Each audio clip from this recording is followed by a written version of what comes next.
Synthesis of plant food other then carbohydrate. हमने देखा कि जो फोटोसिंथेसिस है, फोटोसिंथेसिस कार्बोहाइड्रेट बन रहा है। जैसे सिंथेसिस कार्बोहाइड्रेट, फोटोसिंथेसिस के थ्रू बन रहा है कार्बोहाइड्रेट। कार्बोहाइड्रेट में क्या है? Carbon, hydrogen and oxygen. ठीक है, कार्बन, हाइड्रोजन एंड ऑक्सीजन है कार्बोहाइड्रेट में। जो फूड बना है, they these are use to synthesise other component of food. Protein और फैट भी तो बनाने के लिए ये यूज हो रहे हैं, बट प्रोटीन में चाहिए नाइट्रोजन भी। प्रोटीन बनाने के लिए चाहिए नाइट्रोजन, और नाइट्रोजन इसमें है नहीं कार्बोहाइड्रेट में। तो नाइट्रोजन लेते हैं प्लांट बाहर से, ठीक है, आउटसाइड, मतलब एटमॉस्फेयर। जैसे CO2 लेते हैं, ऐसे ही प्लांट बाहर से लेते हैं नाइट्रोजन, बट ऐसे ही नहीं लेते। जैसे CO2 तो ऐसे ही ले ली, बट नाइट्रोजन जो एटमॉस्फेयर में उसे नहीं ले पाते वो, तो उसे चेंज करवाना पड़ता है। मतलब बैक्टीरिया हैं सोयल में जो उसे चेंज करते हैं गैस को। नाइट्रोजन 78% नाइट्रोजन है एटमॉस्फेयर में, तब भी प्लांट उसे यूज़ नहीं कर पाते। क्यों? क्योंकि उस फॉर्म में उसे ले नहीं पाते वो उसे चेंज कर, बैक्टीरिया से चेंज करता है तब लेते हैं। Nitrogen is present in abundance in gaseous form in the air. Air में ना 78% अगर नाइट्रोजन है तो क्या चाहिए? However plant can not absorb nitrogen in this form, but nitrogen जो गैसियस फॉर्म में है उसे प्लांट एब्जॉर्ब नहीं कर पाते। सोइल है सर्टेन बैक्टीरिया। अब सोइल के अंदर कुछ बैक्टीरिया हैं, मिट्टी में कुछ बैक्टीरिया हैं दैट कन्वर्ट करते हैं, जो कन्वर्ट करते हैं गैसियस नाइट्रोजन को यूजेबल फॉर्म में, जिस फॉर्म में प्लांट यूज कर सकें। नाइट्रोजन चाहिए प्रोटीन के बनाने के लिए प्लांट को, जो उसने फोटोसिंथेसिस से बनाया उसमें नाइट्रोजन नहीं है, तो नाइट्रोजन बाहर से लेनी है। एटमॉस्फेयर में बहुत सारी नाइट्रोजन है, बट वो एटमॉस्फेयर की नाइट्रोजन को नहीं ले सकते उस फॉर्म में।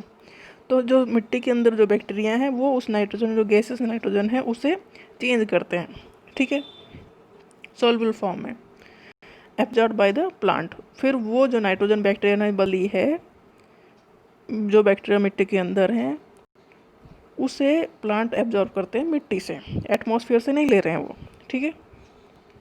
एटमॉस्फेयर में जो खुली नाइट्रोजन है उसे नहीं ले रहे हैं, बैक्टीरिया ने उसे बदल दिया है, तब ले रहे हैं, वाटर के थ्रू वो जा रहा है, ठीक है। जो फार्मर्स हैं वो ऐड करते हैं फर्टिलाइजर्स, मतलब खाद। जो खाद ऐड करते हैं उसमें होते हैं NPK। N मतलब यहाँ नाइट्रोजन है, P फास्फोरस और K पोटेशियम है, तो खाद में यही होता है। तो नाइट्रोजन इस तरह यहाँ फर्टिलाइजर के थ्रू ऐड किया जाता है, इसलिए फार्मर इसलिए ऐड करते हैं क्योंकि नाइट्रोजन जब नहीं है तब कब नहीं है? जब बैक्टीरिया वहाँ नहीं है। और बैक्टीरिया रहता है किस चीज़ों में? स्पेसिफिक कंडीशन चाहिए बैक्टीरिया को रहने के लिए, आगे देखेंगे इसमें। Okay, farmers adding fertiliser rich in nitrogen to the soil. Farmers add करते हैं फर्टिलाइज़र जिसमें नाइट्रोजन है, ठीक है, फर्टिलाइजर मतलब खाद। In this way the plant fulfil their requirement of nitrogen along with the other constituents. तो नाइट्रोजन की रिक्वायरमेंट यहाँ से पूरी हो गई खाद से। Plant can then synthesise component of food other than the carbohydrate.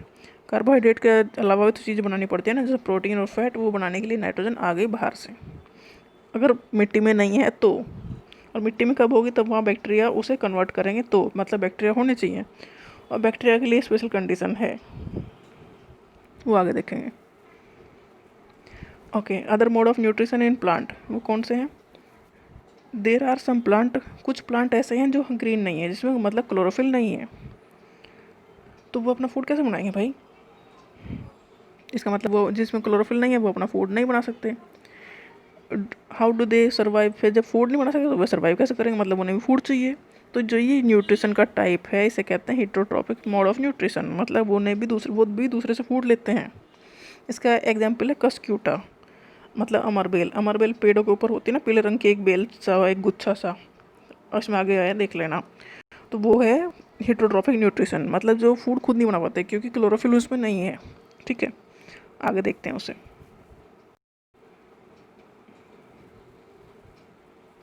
ये कस्क्यूटा जो येलो येलो कलर का है ना, ये है कस्क्यूटा, ये हमारे बेल पेड़ के ऊपर जो फैली हुई है ना बेल सी, ये है कस्क्यूटा, ये हेटरोट्रॉपिक न्यूट्रिशन है मोड का। The plant on which it climb, जिस प्लांट के ऊपर चढ़ रही है उस प्लांट को क्या कहेंगे? होस्ट।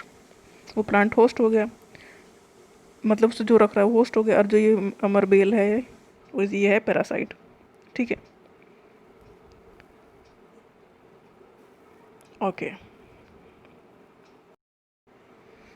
ओके, होस्ट और पैरासाइट का कितनी हो गई कहानी, हेटरोट्रॉफिक न्यूट्रिशन हो गया ये, ठीक है।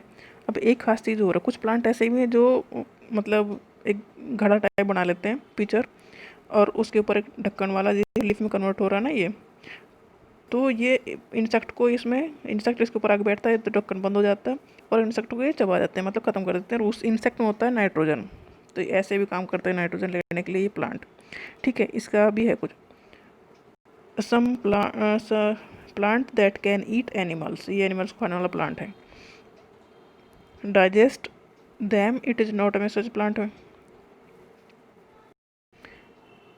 ऐसे प्लांट जो इंसेक्ट को खा जाते हैं ना उन्हें कहते हैं इंसेक्टिवोरस, ठीक है, इंसेक्टिवोरस प्लांट्स।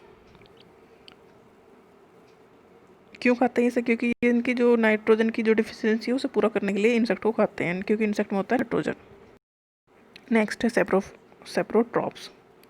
सेप्रोट्रॉप्स जो गले सड़ी चीज़ों के ऊपर फंगस लग जाते हैं ना वो होते हैं सेप्रोट्रॉप्स। तो ये क्या करते हैं, ये जो गली सड़ी चीज़ें हैं उनसे न्यूट्रिशन लेते हैं। These organism are called fungi, they have different mode of nutrition, they secrete digestive juice on dead and decaying matter, इसे याद रख लेना है, and convert it into solution, ठीक है। जो सेप्रोट्रॉप्स हैं वो करते हैं डाइजेस्टिव जूस सिक्रीट करते हैं, डेड एंड डिकेइंग मैटर, कुछ भी हो जो चीज़ ख़राब हो रही हो, जो फंगस लग जाता है ना वो, इसे कन्वर्ट कर देते हैं सॉल्यूशन के फॉर्म में और उसे खा जाते हैं। They absorb the nutrient from it, वो फूड बनाते नहीं है, फूड इस तरह से लेते हैं। This mode of nutrition in which organism take its nutrition in solution form from dead and decaying matter is called saprotrophic nutrition. इसे याद रख लेना, सेप्रोट्रॉफिक न्यूट्रिशन क्या है, organism takes in nutrient in solution form from dead and decaying matter, जो खराब चीज़ें हो रही जैसे रोटी के ऊपर फंगस लग जाती है ना वो सेप्रोट्रॉफिक न्यूट्रिशन है, मतलब उसे फंगस उससे न्यूट्रिशन ले रही है सॉल्यूशन के फॉर्म में चेंज करके। Plant which use saprotrophic mode of nutrition are called saprotrophs, ठीक है। Fungi also grown pickle, leather के ऊपर फंगस लग जाती है, कुछ महीनों के लिए बंद कर दो तो फंगस लग जाती है, तो वो मोड ऑफ न्यूट्रिशन है उसका, क्योंकि वो फूड खुद नहीं बनाता है, फूड इस तरह से लेता है। तो ये डिफरेंट टाइप के हो गए मोड ऑफ न्यूट्रिशन। कुछ हैं जो सिम्बायोटिक रिलेशनशिप दिखाते हैं, सिम्बायोटिक मतलब दूसरे की हेल्प करते हैं, जैसे कि लाइकेन है, एल्गी और फंजाई का जो सिम्बायोटिक रिलेशनशिप है, इसमें फंगस और एल्गी टुगेदर रहते हैं। कैसे, the fungus provide shelter, fungus provide करता है शेल्टर, वाटर एंड मिनरल्स, किसे, एल्गी को। शेल्टर मतलब जगह रहने की, वाटर मिनरल। इन रिटर्न अलगा क्या करता है, food which it prepare by the photosynthesis, algae food prepare करता है और फंगस उसी के लिए एक्स्ट्रा चीज़ें लाने का काम करता है और दोनों साथ में रहते हैं, तो लाइकेन वाला काम हो गया ये। जो न्यूट्रिएंट हैं वो सोयल में भी ख़त्म होते होंगे ना, सोयल से हम लोग जो चीज़ें ले रहे हैं तो वो तो प्लांट ले जा रहे हैं, तो सोयल के अंदर भी ख़त्म होते हैं, मतलब सोयल के अंदर भी हमें रखने पड़ेंगे, डालने पड़ेंगे। तो फार्मर के खाद क्यों गिरते हैं, उन्हीं न्यूट्रिएंट को पूरा करने के लिए। फार्मर्स स्प्रेडिंग मैन्योर और फर्टिलाइज़र इन द फील्ड, खेतों में खाद डालते हैं और गार्डन में, लॉन में, सब जगह गिरते हैं। क्यों, यू लर्न प्लांट एब्जॉर्व करते हैं minerals nutrient from the soil, so their amount in the soil keep on declining, जो मिनरल्स हैं उसकी अमाउंट कम होना जारी रहती है। फर्टिलाइज़र और मैन्योर कंटेन प्लांट न्यूट्रिएंट, जिसमें फर्टिलाइज़र में होता है क्या है, NPK, nitrogen, phosphorus and potash, ठीक है। फर्टिलाइज़र में ये ऐड करते हैं, फर्टिलाइज़र में ये होता है जो मिट्टी में ऐड करते हैं। These nutrient need to be added from time to time, क्योंकि प्लांट तो भाई रेगुलर ले ही रहे हैं तो हमें भी ये चीज़ें ऐड करनी पड़ेंगी ना सोयल में, सोयल कहाँ से लेके आएगी। When we grow plant and keep them healthy we can fulfil the nutrient requirement of the plant, ठीक है। अच्छा जी, ये तो एक काम हो गया। अब दूसरी मेन इंपॉर्टेंट चीज़ यहाँ है, जनरली जो क्रॉप है रिक्वायर होती है lot of nitrogen to make protein, protein बनाने के लिए बहुत सारी नाइट्रोजन चाहिए उन्हें। After the harvest the soil become deficient in nitrogen, ठीक है। जब फसल ने नाइट्रोजन वहाँ से ले लिया और प्लांट नाइट्रोजन डायरेक्टली लेते नहीं एटमॉस्फेयर से, तो नाइट्रोजन तो एटमॉस्फेयर में बहुत सारी है बट वो ऐसे लेते नहीं है, तो होता क्या है, नाइट्रोजन बैक्टीरिया है एक राइजोबियम, इसे रख लेना rhizobium, can take atmospheric nitrogen and convert it into soluble form. एक बैक्टीरिया है जो उसका नाम है राइजोबियम, वो जो एटमॉस्फेयर की जो नाइट्रोजन है उसे लेता है और उसे सोल्यूबल फॉर्म में कन्वर्ट करता है, जिससे सोयल के अंदर ये नाइट्रोजन जाती है और सोयल से वाटर में मिलके फिर प्लांट में चली जाती है। ठीक है, तो राइजोबियम बैक्टीरिया कन्वर्ट करता है एटमॉस्फेरिक नाइट्रोजन को उस फॉर्म में जिस फॉर्म में प्लांट ले सकें। अच्छा, अब ये जो राइजोबियम बैक्टीरिया है कहाँ, ये रहता है root of gram, pea and moong dal जो हैं, ये चने की, मटर की और मूंग की जो फसलें होती हैं उनकी जड़ों में रहता है।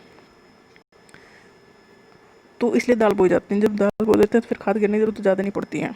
बीच बीच में जब अगर दाल बोती रहें तो most of the pulses are obtained from leguminous plant, मतलब लेग्यूमिनस प्लांट, लेग्यूमिनस फैमिली है उसके ये सारे plant. In return plant provide food and shelter to the bacteria, मतलब राइजोबियम जो बैक्टीरिया है वो लेग्यूमिनस प्लांट जो होते हैं उनकी जड़ों में ग्रो करता है और वो एटमॉस्फेयर की नाइट्रोजन को कन्वर्ट कर देता है इस फॉर्म में जिस फॉर्म में प्लांट उसे ले सकें। इस तरह से जो फार्मर्स को अगर बीच बीच में हम दालें और ये सब चीज़ें बोते रहेंगे तो उन्हें एक्स्ट्रा से खाद गिरने की ज़रूरत नहीं पड़ती। ठीक है, तो राइजोबियम बैक्टीरिया रहता है लेग्यूमिनस प्लांट के रूट्स में जो कन्वर्ट करता है एटमॉस्फेयर की नाइट्रोजन को सोल्यूबल फॉर्म में जिससे कि प्लांट उसे ले सकें, अदरवाइज प्लांट उसे एटमॉस्फेयर की नाइट्रोजन को नहीं ले पाते। इसमें इतना ही काफ़ी है।